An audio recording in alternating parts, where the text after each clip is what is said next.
It's here! The classic is back from the developers who also made this game.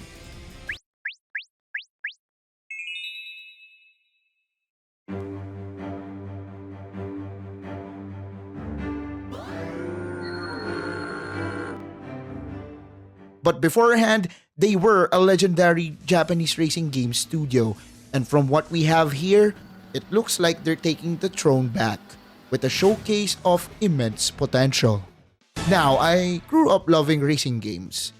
Just like Dazegxd, who will always have racing games at heart, it became the catalyst for me to consider myself a car guy whose inner child will always be in awe of fast cars going vroom vroom. I have games to thank for like the black box EA games,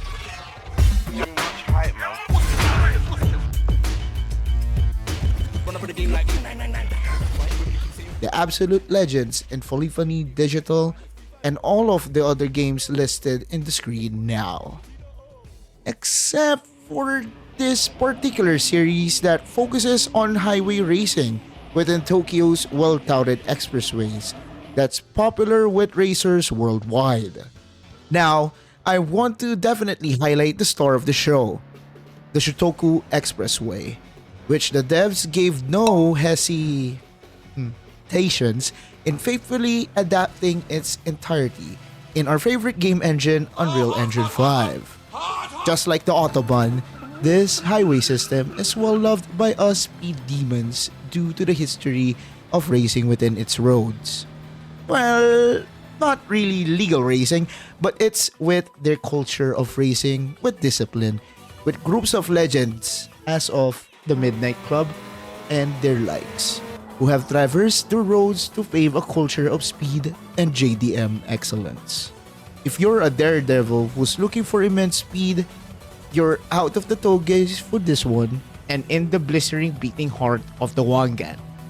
For just an equivalent of $25, I gave myself a ticket, not just for the franchise, but to what seems like a game that will help to revitalize the ever so dying arcade racing genre that's being virtually run by Need for Speed, whether we like it or not. In an age where festivals and roulettes define the modern arcade racer, we have the up-and-comers like Night Runners and this reboot to bring us back to basics to a game that will give you a sense of speed, not just in the road, but in the progression as well. Now, I clocked in just 5 hours of this, and for an early access game, it's not bad considering that I thought a portion of the famous highway was only available, only for me to find out that it is essentially complete from the get-go for you to enjoy in all of its glory. The vibes are indeed restored as the realistic graphics, which look photoreal at times, are juxtaposed with the charm of the racing culture in Japan. You will definitely see a cast of characters or racers that fit the impressions that they built for JDM lovers worldwide.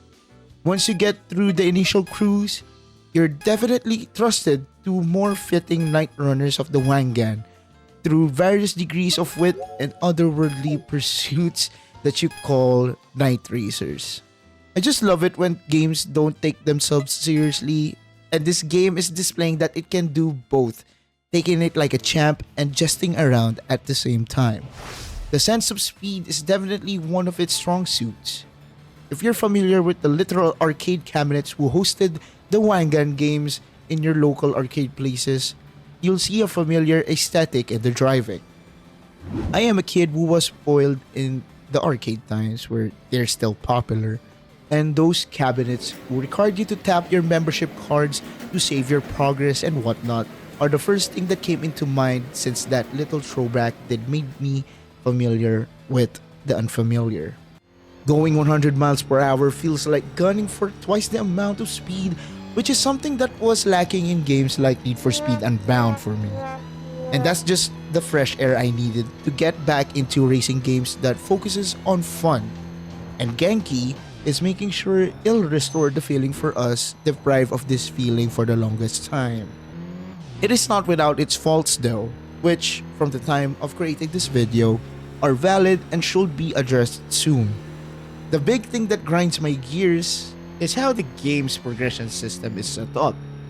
So you earn perk points per night, and that currency will make you unlock certain vehicles for purchase, where each car takes an arguably big enough of a time to grind for when you discuss it with someone else.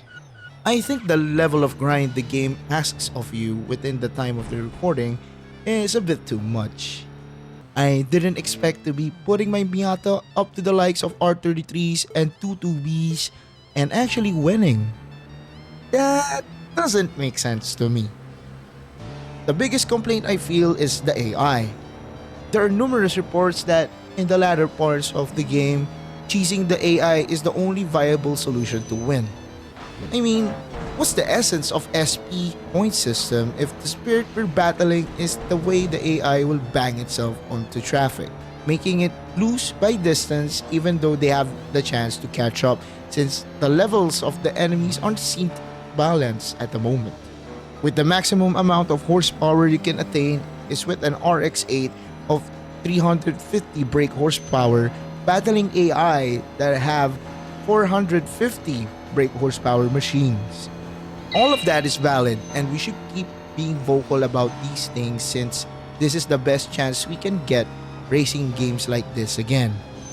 As mentioned earlier, the game's potential is there and I recognize it very early on. Right now the game offers the standard set of JDM vehicles which, sidetrack here. A personal complaint of mine is why aren't Honda on the list? I'm hoping to run the entire Shotoku with my 91 NSX in the future. You can definitely see cars that aren't featured that much anymore in racing games now, which I can deduce are part of the core culture in Japan. The entire highway is open for you after the first set of missions where you are free to challenge every nameless challenger, potential rivals, or just bump to your playlist and drive. Like with this song here.